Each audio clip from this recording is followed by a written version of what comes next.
Hello students, कैसे हो? I hope ठीक होंगे और आपकी तैयारी बहुत अच्छे से चल रही होगी।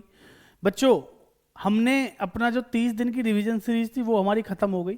ठीक है, आपको पता ही होगा, मैंने अपना व्हाट्सअप नंबर शेयर कर ही रखा है। तो कुछ बच्चों के मेरे पास ना मैसेजेस आए हैं कि सर अब हमें ये समझ नहीं आ रहा कि हमें अब यहाँ से आगे की जो तैयारी है, क्योंकि अब फरवरी स्टार्ट हो गया, आज 1 तारीख है और अब से लेकर 17 तारीख को हमारा पहला एग्जाम है। जिनका पी है उनका पहला एग्जाम 17 को है। ठीक है, तो 17 तारीख को सर पहला एग्जाम है, तो हमें ये समझ नहीं आ रहा कि हम किस सब्जेक्ट को पढ़े, कितने कितने घंटे पढ़े, क्या पढ़े, कैसे पढ़ें।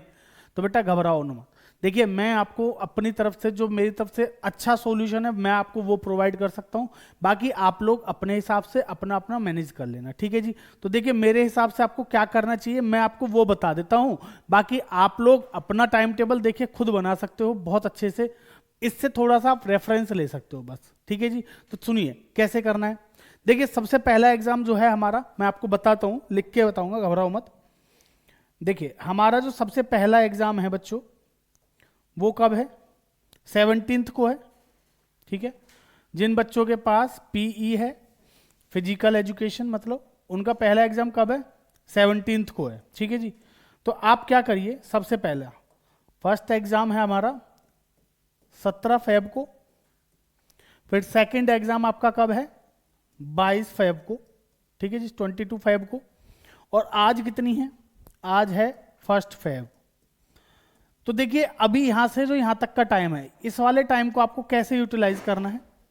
देखो बच्चों, एक जो बच्चा टॉप करता है ना, जिसके 90 में से 80 का पेपर होता है आपका अकाउंट्स का और 70 का आपका फिजिकल का होता है, तो जो बच्चा टॉप करता है वो भी देखो उसके पास भी दिन के 24 घंटे होते हैं। ठीक है, जिसके 100 में से 100 आते हैं उसके पास भी 24 घंटे होते हैं, और जो पास होता है उसके भी 24 घंटे होते हैं।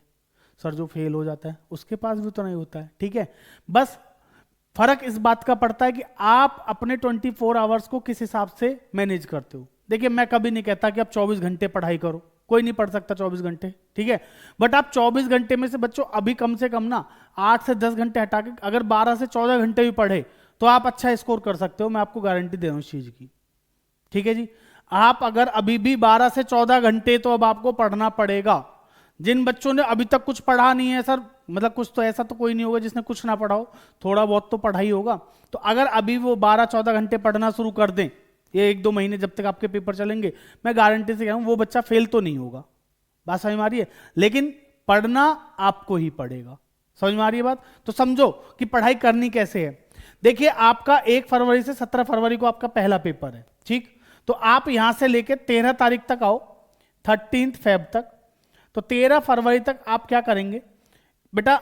2 घंटे, कम से कम 2 घंटे, जो आपका नेक्स्ट पेपर है यानी कि 22 तारीख को, जैसे मान लो बीएसटी का पेपर है तो बीएसटी। ठीक है जी, 2 घंटे अपना पढ़ना है आपको फिजिकल यानी कि पीई, फिजिकल एजुकेशन। और जिनके पास मैथ है वो साथ के साथ मैथ कर लो। ठीक है जी। आपके पास अगर मैथमेटिक्स है, क्योंकि आपका नेक्स्ट पेपर 8 तारीख को मैथ्स का है, तो बच्चों आपको क्या करना है, फिर यहां पे कम से कम 2 घंटे आपको क्या पढ़नी पड़ेगी? मैथ पढ़नी पड़ेगी। और बच्चों 2 घंटे अकाउंटेंसी। जिनके पास मैथ नहीं है वो अकाउंट्स को 3 घंटे कर सकते हो, 2.5 से 3 घंटे आप अकाउंट्स पढ़ सकते हो। ठीक है, क्योंकि जिनके पास मैथ है उनको दोनों को टाइम देना पड़ेगा, सिर्फ एक से काम नहीं चलेगा। सर दिन में 4-4 सब्जेक्ट कैसे पढ़ेंगे? बेटा अब तो पढ़ना पड़ेगा, अभी आपको पढ़ना पड़ेगा। ठीक है, मैं ये नहीं कह रहा कि आप लगातार 1-2 घंटे लग के बैठो ना। आप 1-1.5 घंटे, 1 घंटा पढ़ लो, आधा पौना घंटा। देखो आधे घंटे में क्या ही पढ़ पाओगे। ठीक है, तो कम से कम एक सिटिंग में 1 घंटा तो आपको पढ़ना पड़ेगा। 1 घंटे पढ़ो, थोड़ा सा ब्रेक लो 5-10 मिनट का, रील देखने मत बैठ जाना, वरना फिर तो स्क्रॉल करते रह जाओगे, 2 घंटे कब निकल जाएंगे पता ही नहीं चलेगा। समझ रहे हो? रील और शॉर्ट वगैरह मत देखना, थोड़ा सा अपने ऊपर कंट्रोल करना सीखो। समझ रहे हो? समझ रहे हो ना? तो ध्यान से समझो। तो आपको क्या करना है, 2 घंटे बीएसटी, 2 घंटे पीई, 2 घंटे मैथ और 2 घंटे आपको पढ़नी है अकाउंट्स। ठीक है जी। ये हो गए आपके 2-2, 4-2, 6-2, 8 घंटे हो गए। मैं ये नहीं कह रहा कि आपको अगले 2 सब्जेक्ट भी पढ़ रहे हैं, नहीं। आप अभी क्या करेंगे ये पढ़ लो। ठीक है, उसके बाद जो बचे हुए आपके 1-2 सब्जेक्ट बचे होंगे, अगर आपके पास, ऐसा तो नहीं सबके पास सेम ही सब्जेक्ट होंगे, आप अपने सब्जेक्ट को क्या कर लो, मैनेज कर लो। 1-1 घंटा अगर आप निकाल पाओ तो जो बचे हुए पेपर हैं, जिनका लेट पेपर है, उनको कर सकते हो, वरना आप इन सब्जेक्ट को तो कम से कम पढ़ के चलो। ठीक है जी। 13 तारीख को जैसे ही आपकी 13 तारीख आएगी, 13 तारीख से बच्चों 14, 15, 16, 17, 14, 15, 13, 14, 15, 16, ठीक है, 17 को तो पेपर ही है। तो बेटा इन 4 दिन आप सिर्फ क्या पढ़ेंगे, अपना फिजिकल एजुकेशन पढ़ेंगे। जिनका पेपर है फिजिकल का, वो इन 4 दिन सिर्फ फिजिकल पढ़ेंगे अच्छे से।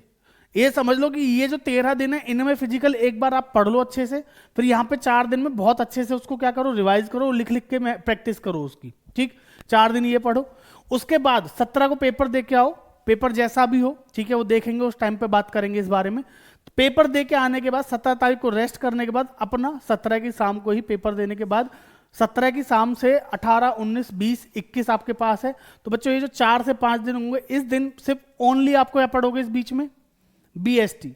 तो इस बीच में आप और कोई सब्जेक्ट नहीं पढ़ेंगे, सिर्फ और सिर्फ क्या पढ़ने वाले हैं, अपना बीएसटी पढ़ने वाले हैं। ठीक, अब जैसे ही आपका 22 तारीख आया, 22 से आपका जो अगला पेपर है वो 8 तारीख को मैथ्स का है। तो जिन बच्चों का मैथ का पेपर है, ध्यान से समझेंगे, वो यहां 22 के बाद 23 तारीख से समझ लो। और यहां पे आपका 8 को है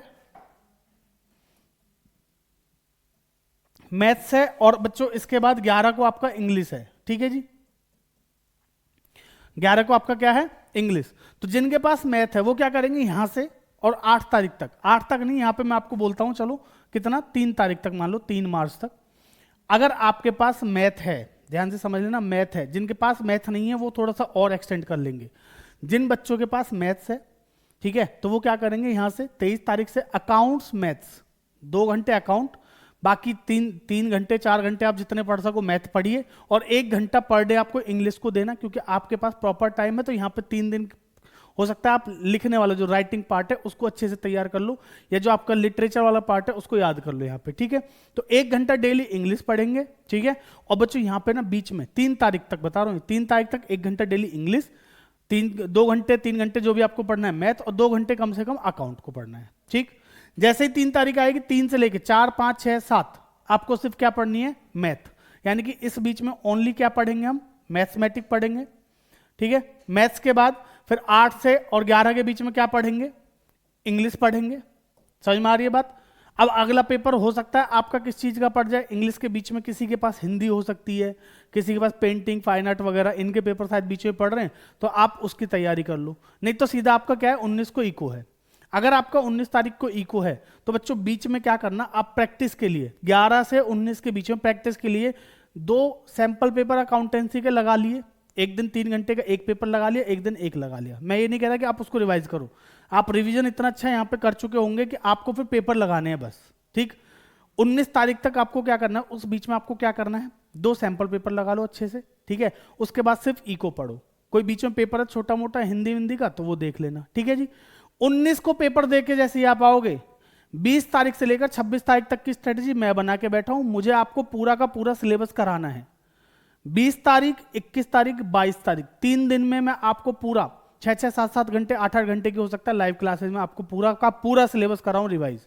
ठीक है, विद क्वेश्चंस कराने वाला हूं, घबराने की कोई जरूरत नहीं है। चैनल पर नहीं है तो चैनल को फटाफट कर लो, इसलिए सब्सक्राइब, वरना नोटिफिकेशन आपके पास नहीं पहुंच पाएगी, है ना जी। तो ये है, ठीक है जी। उसके बाद आपका 26 तारीख को अकाउंटेंसी का पेपर है, फिर आप सैंपल पेपर लगाओ, क्वेश्चन प्रैक्टिस करो, जो आपको करना है वो करना। ठीक, तो कुछ इस प्रकार से आप लोग अपनी एक स्ट्रेटेजी बनाइए। ठीक है, अपना एक प्रॉपर टाइम टेबल बनाइए और उसके हिसाब से अपनी पढ़ाई को करिए। मैं गारंटी से कह रहा हूं, आपके नंबर नहीं आएंगे तो किसके आएंगे, हर उस बच्चे के नंबर आएंगे जो इस वीडियो को देखकर इसके हिसाब से पढ़ाई करेगा।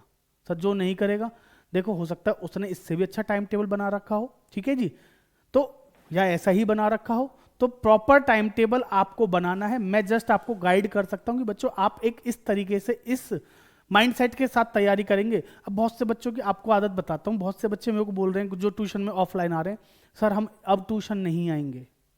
बच्चों आप ट्यूशन नहीं आओगे ना, उसमें मुझे कोई दिक्कत नहीं है, बट दिक्कत क्या है ना, अगर इस टाइम पे आप लोग ट्यूशन छोड़ोगे तो हो सकता है आप लोग वो प्रॉपर पढ़ाई ना कर पाओ, क्योंकि अभी क्या है, पेपर आपके सिर्फ पेपर होने, अब सिर्फ प्रैक्टिस होगी, प्रैक्टिस होगी, प्रैक्टिस होगी, और कुछ नहीं होगा। क्वेश्चन ही तो कराएंगे। अब कोई क्वेश्चन आपने करा, आपसे नहीं हुआ तो वो क्वेश्चन हम कराएंगे, यही तो होगा। तो अगर अब इस टाइम पे आप ट्यूशन छोड़ दोगे ना, तो हो सकता है जो प्रैक्टिस में चीजें बच्चे सीखेंगे ना, वो आपकी रह जाए। इस चीज का ना आपको पेपर के टाइम पे अगर वैसा कोई क्वेश्चन हमने पहले बीच में कराया होगा और आपका छूट जाएगा ना, तो बड़ा दुख होगा आपको भी, और आपसे ज्यादा दुख होगा मुझे, क्योंकि हमारी जो साल भर की मेहनत है बच्चों वो खराब हो जाती है। बात समझ में आ रही है। तो प्लीज ऐसा गलत डिसीजन मत लीजिए इस टाइम पे। एंड समय है, पेपर का अंतिम टाइम है ये। इस टाइम पर अगर आपका कोई गलत डिसीजन होता है ना, तो देखिए उसमें बड़ा दुख होता है कि भाई ये बच्चा अच्छा कर सकता था, लेकिन ये इसने लास्ट के 1 महीने 2 महीने की जो तैयारी थी ना, जो एंड टाइम की जो प्रिपरेशन थी, जो एग्जाम के क्वेश्चन पेपर हमने सेट कर रखे थे वो कराए हैं, वो नहीं करे। इस वजह से इस बच्चे के नंबर कम रह गए। इस चीज़ का फिर जिंदगी भर दुख रहता है हमें। ठीक है जी।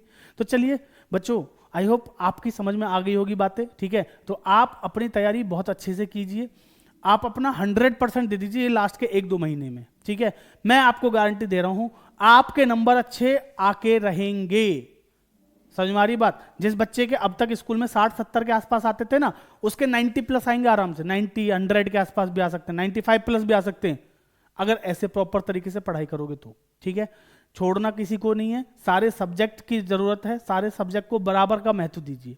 ठीक है, एक अकाउंट्स पढ़ के आप पास नहीं हो सकते, एक मैथ पढ़ के नहीं हो सकते, ना ही इको पढ़ के, सारे सब्जेक्ट पढ़ने पड़ेंगे। तो बच्चों सभी सब्जेक्ट को प्रॉपर टाइमिंग्स के साथ पढ़ना शुरू कर दो।